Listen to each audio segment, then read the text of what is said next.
Welcome everyone, Costin here with a discussion about Norsca in Total War Warhammer 3, be it Immortal Empires, the Old World mod, or even Realms of Chaos if Creative Assembly ever does decide to make a DLC for them to actually fix them.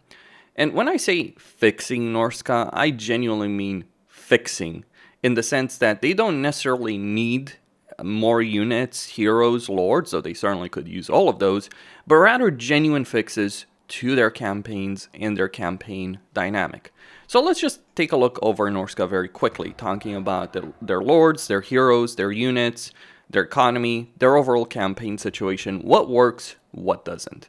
In terms of lore choices, they only have the Marauder Chieftain, unless you go for Devotion of the Gods, and you get either a Lord of Change or Exalted Great Unclean One. So you can either go Tzeentch or you can either go Nurgle in order to get these two special lords. Otherwise, you're just going to be running around with Marauder Chieftains. And while Marauder Chieftains are certainly not bad, they're also not exactly great either. They do have a skill line choice over here that they do have to make between various benefits. In this particular case, I'm going for regeneration and poison attack, so basically going with Nurgle. And they can get a War Mammoth, which is certainly a really powerful mount. But having only one lore choice does limit your possibilities in a campaign. It would be nice to maybe, I don't know, have different types of Marauders to lead your armies as opposed to just a melee beatstick in it. That isn't too bad, but it's also not great until you put them on a War Mammoth. Also, a lot of these choices that you do have, the various gods you can follow, don't really feel all that great, honestly. Like, why would you want to bother getting a Fireball? Magical attack? Sure, I can understand it. Berserk? Okay. Immune to Psychology and Seduction of the Serpent? Maybe not so much, but yeah, the choices do kind of feel fluff over there. In terms of hero selection, they do get the Fenrir Balefiend, the Skin Wolf Wereskin, and the Shaman Sorcerer. So they have 3 hero types that they can use. The problem when it comes to the hero types is, well, they're certainly decent enough at getting the job done. You either need to get tier 3 or tier 4 to increase capacity for them. In particular, while the Wereskins and the Shamans are pretty decent enough, you really want to get those Balefiends because they give you casualty replenishment and they also have some pretty solid magic. You have 2 caster heroes, but one of these caster heroes, let's just say one of them is significantly better than the other in the campaign. The Wereskin does a decent enough job as a melee hero, in fact more than decent enough job, and you can get certainly a reasonable amount of them. But really, Norscan Skin Wolves and Norscan Ice Wolves, and really a lot of the units you have over here, just aren't really worth it all that much. Skin Wolves Armored, that's a bit of a different discussion, but that requires a tier 4 settlement in order to start unlocking. And that's where we're going to start talking about some of the real issues Norsca has. Norsca has some really powerful units, but they're all locked behind higher tiers. So their early tier units, they might be decent enough in combat. They do have the Rage ability, which does improve their melee capability and gives them physical resistance. But the problem is they're units with low levels of armor. And the problem with low levels of armor, while it won't necessarily matter as much in a melee situation, it certainly will matter against armies of range units. And guess what Norsca has to deal with? You've got Wood Elves reasonably close to you. You've got Kislev with their masses of ranged forces. And you've even got the Empire, who, yeah, the Empire does recruit quite a few range units. So Norsca has a very glass cannon type army. This can be seen especially with the Berserkers. Lots of damage, lots of durability in melee, but not so great when we're talking about dealing with armies of ranged. And if anyone has ever fought Kislev, you know that they're going to throw armies of ranged. And it's not just Kislev that you're going to have to deal with. You'll do well in melee, you won't do well against range. You have no artillery available to you. You do have some monstrous units available in your campaign. The problem is you don't have any wall breaker ability. So sieges themselves are a problem. It's one thing when we're thinking about the vampire counts, who kind of have a similar issue. Limited ranged, but powerful melee. But the thing about vampire counts when they're talking about their melee roster, one, the vampire counts have incredibly powerful heroes and lords that are substantially better. Like each individual vampire count lord can be a powerhouse in the campaign and in battle. Each of their legendary lords can be pretty powerful in both battle and campaign. their heroes can also be really powerful as well. Like, you can genuinely win a Vampire Counts campaign with just heroes. And you can get quite a lot of them in those campaigns as well. Certainly far more so than what Norsca can do. Though, that's more specific to Vlad and Isabella, but yeah, Vlad and Isabella are just ridiculous when it comes to just a sheer number of heroes they can get early on. So while Vampire Counts have similar problems, they have solution to those problems. Not so much in terms of breaking walls, which I feel both Vampire Counts and Norsca could really benefit from. Why is it the Warriors of Chaos get the ability to break down a wall in a siege as a melee-focused faction, and the Vampire Counts and Norsca don't? Because, yeah, they could really use that. And do keep in mind that Warriors of Chaos do actually have artillery. Even if it's just a Hell Cannon, they at least have one unit of artillery that's pretty good at busting down walls, whereas Norsca and Vampire Counts don't. So that's a bit of an issue that they have to deal with. Then on top of that situation, Norsca's campaign mechanics are what let them down. Norsca can certainly be fun to fight in field battles, not so great to fight when you're talking about sieges. And yeah, sieges are kind of the main bottleneck of a campaign. You either do well in sieges or you don't do well in sieges. Field battles and minor settlement battles, they're far less important. It's sieges that are going to be the main bottleneck because it's where the enemy will have a lot of units. The garrisons themselves will be larger. They might have entire stacks in a siege. That's really, while certainly an attacker has generally an advantage in a siege, you do need a proper army. You do need a toolkit to actually take advantage of that. Either really powerful melee that can take a lot of damage, which Norsca doesn't have until much later on, or siege, or powerful lords and heroes. So it's kind of that problem. Norsca does get better, and this is where things do get frustrating. Norsca does get better with things like Marauder Champions, which are really powerful melee units. I dread dealing with Norsca if I'm fighting against them, just because I know eventually they'll get Marauder Champions. But these guys take 2 turns to recruit, and they're also really expensive. You do get Armored Skin Wolves, also a good amount of armor over there. You do get things like Frostworms and Fenrir Warriors, with Grey Weapons or regular Fenrir Warriors, again, heavily armored units, and you do get Mammoths. The power is there, but it's just locked behind either later tiers, beyond tier 3, so it means it's going to take a while to get past it, or they are available at tier 3, but they're too expensive for a tier 3 unit. Yeah, 275 upkeep for a unit like this with turns recruitment, and the cost, because these guys are certainly not cheap to recruit in a campaign. Like, if we look, if I just get a Marauder Chieftain over here to start recruiting some Marauder Champions, it might only be 800 or 880, but that, believe it or not, might be a bigger issue for Norsca, because Norsca's economy and other campaign mechanics, that's where the real problems are. That's where the real fixes should come in. So let's take concern Norsca's economy. Their basic economic structure provides only up to 150. It's not expensive. It's certainly not expensive to get a lot of these. I mean, the basic one to 25, 450, and to 900. That is reasonable enough. In fact, funnily enough, it's cheaper than Kislev. This tier 41 is cheaper than Kislev's tier 1 structure. Yeah, Kislev is still awful regardless. But the problem is the income that you're going to generate from this is not that great. Now, it used to be better, but then Creative Assembly deliberately nerfed it because they wanted to focus Norsca on naval aggression.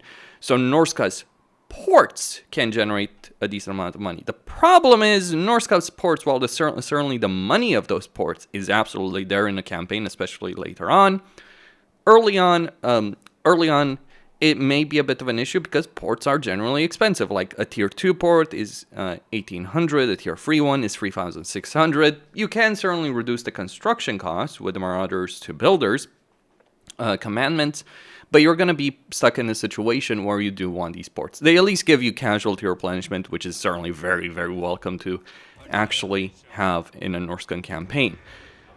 And you can increase the income of the ports substantially by devoting yourself to the gods. So you can get an enormous amount of income from ports through your campaign.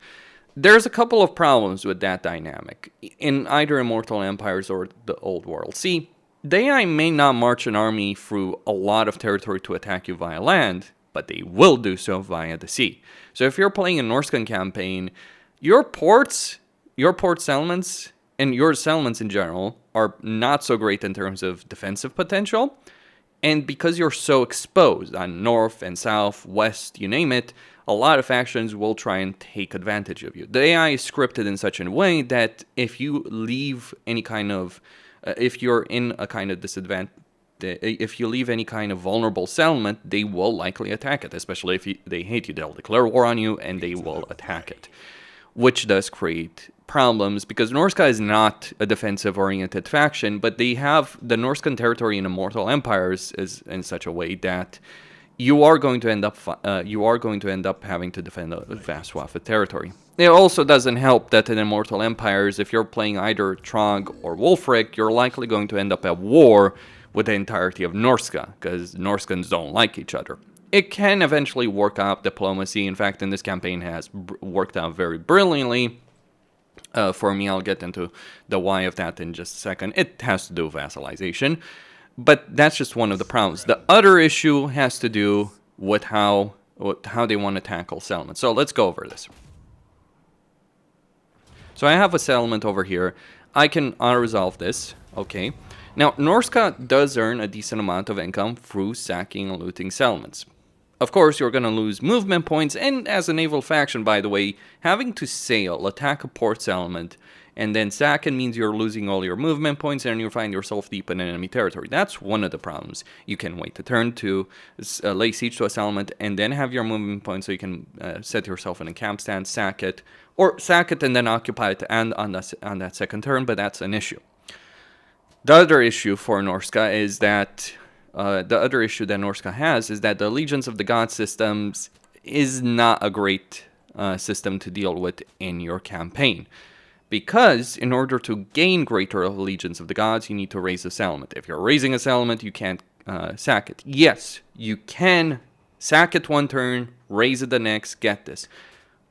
You might understand why problems exist to that. Because one, you're going to leave yourself vulnerable.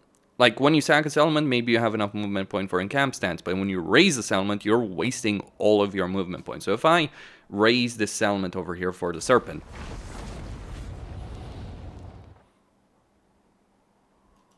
then my army is going to lose quite a few of its units. And also Norsca, by the way, doesn't have a great auto result, so a garrison like that can do quite a significant amount of damage to an army like this. Certainly, this is not a great army. But you raise a settlement, you get a bit of favor, but then you're suddenly vulnerable. This dynamic doesn't work very well for Norsca, because they're a faction reliant on raising settlements. Well, if you look at factions that rely on raising settlements, be it Skarbrand, Valkia, or Tarax, or the Beastmen in general, you look at those factions in particular, they tend to get movement points after they raise settlements. You don't. Maybe that's one of the things Norsca could do, or make it so that when you're sacking a settlement, you can pick favor for a god at the same time. It would vastly improve the campaign dynamic. And crucially, because you're a naval focus faction, the settlements you're going to be raising might be settlements you actually want. So you end up in this kind of campaign dynamic where you want to go to a settlement, you want to sack it, then you want to wait in turn so you can raise it, then you want to rebuild it. That's what's really broken about Norsca. Certainly I want to rebuild this particular settlement. You need to sack it for the money because you just don't have the income. You are reliant on sacking and looting income. Post-battle loot, and sacking income is what makes your economy work. But then that's in conflict with the desire to increase the favor of the gods. And that's not all when we're talking about Norsca. Norsca has another mechanic. The monster hunts. There's some really powerful rewards over here, like Giant Sagor Eyeball, a lot of loot that you can get for this, a lot of money. There are significant benefits you can get by going with these monster hunts. Now, there are mods that do fix this, absolutely, but the problem that you do end up having over here is that, to put it plainly, these objectives, these monster hunts, are using the old quest system. Not only is this bugged many times, like for instance, you might have an objective to raid Middenheim. Well, what happens if you just capture Middenheim instead of raiding it? It can just break the quest. But even if it doesn't, it's just such an annoying mechanic. And I should mention, because of the monster hunts and the vast territory you need to go through on the old world map, Norsca is probably the only race I can genuinely think of that is by far worse in old world than Immortal Empires. This is how broken Norsca is. It's not the question of Old World. Old World is a great map that vastly improves the campaign dynamic for virtually every other race, except Norsca. Norsca ends up being worse because of the greater distances they have to cover, because their economy is purely reliant on income from looting and sacking settlements. Oh, things might seem bad for Skarbrand, absolutely, because he won't be able to fight the battle every single turn, but Skarbrand does have the potential in his campaign to actually do something like that, to fight quite a few battles, even in this map, especially because of his starting position, because Chaos Robbie is not an idiot. He understood the issues that Skarbrand would have if Skarbrand couldn't go from battle to battle to battle. So you look at the settlements Skarbrand has early on, you understand how things can work. Like, it can work for Skarbrand, but for Norsca, having to cover the vast distances to do an objective, to get to a monster hunt, is annoying. There are mods, I believe, that do give you the objectives completed, so you are supposed to have like a final battle with these. There are mods that do help you deal with these quests, but the old quest system really needs to go for Norsca. This is what I mean about Norsca being fixed. The race could be substantially better if they didn't have so many chains around them. Like, having to sack a settlement for money, then raising it, then occupying, because you want to sack it, you want to raise it, and then you want to occupy it. And it doesn't even matter if it's a port settlement, you want to occupy it even if it's on land, because Norsca has one of the few things that Norsca actually has that's really powerful on the campaign map: vassalization. Oh yes, we have unleashed the ports of Azak, Sigvald, and Kairos. Imagine vassalizing Sigvald and Kairos early on in the campaign, and Azak, yeah, good luck, you've won the campaign. See, at best, Norsca, in the best case scenario, Norsca is not really playing the campaign. They're just letting their vassal play their campaign. At this point, ultimately, I declared war on Daniel because screw Daniel. Sigvald and Kairos have been sitting on their ass not doing anything about that for a while. Interestingly, Daniel is a bit more powerful here than expected. Regardless, maybe faction potential. And also, I declared war on various factions. Kislev, I'm about to declare war on Kastaltin, so because Azak is just gonna curb stomp the shit out of Kastaltin when he just looks funny at him. That is certainly something that can work very well. But here's the thing. They're not the only faction that can use vassals. You're basically, in the best case scenario, you're playing a cheaper and weaker version of the Warriors of Chaos. Maybe that makes sense from a lore point of view, but if you're playing Norsca, why the fuck would you not play Warriors of Chaos? They're a much better faction. They have a better unit roster. They have a more complete unit roster. They have more Lord hero choices in their campaigns. They have more Lords to pick from. Buying the Norscan DLC is a waste of time, money, and energy. They are generally one of the worst factions to play in the game. They're not the most broken. They're not the most terrible. Absolutely. There are factions that are actually worse. Nurgle, I can look at Nurgle. And Norsca is kind of playable, but the campaign dynamics are so awful that they suck away any kind of enjoyment that you might have with this particular race. And if you want to play a faction, again, that focuses on sacking, focuses on raising settlements, focuses on vassalization, well, Archeon, Sigvald, Be'lakor, and Azazel are all available there. Hell, all of the Warriors of Chaos are available there, and they're genuinely far, far better to play in a campaign. It's kind of interesting to say that because for the longest time, Warriors of Chaos were actually worse to play than Norsca, but have things changed with Immortal Empires. And what's irritating is that Norsca could be a lot better, not for addition to the unit rosters, which a lot of people tend to focus on when they're talking about these things. But no, fix this. Fix the monster hunts. Fix the dynamic of allegiance to the gods. Fix the dynamic of port settlements. Improve the income on land, etc.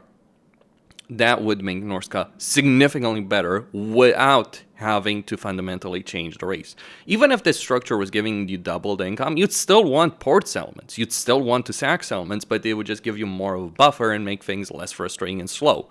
That's also another thing to mention. The dynamic of Warhammer 3, it doesn't matter if it's Immortal Empires, Realms of Chaos, or Old World, the dynamics of Warhammer 3 are focused on early game aggression. Yes, even including the Old World, the difference between Old World and Immortal Empires is that the Old World can have a better endgame than Immortal Empires just because you can end up fighting major and powerful AI factions and you can't cheese quite as much.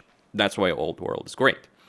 But even in Old World, the early game matters a significant amount. And Norsca is the kind of race that could be pretty decent in the late game, but outside of getting a lot of vassals early on, or being lucky, because I genuinely got very lucky over here, being lucky and vassalizing certain factions via diplomacy,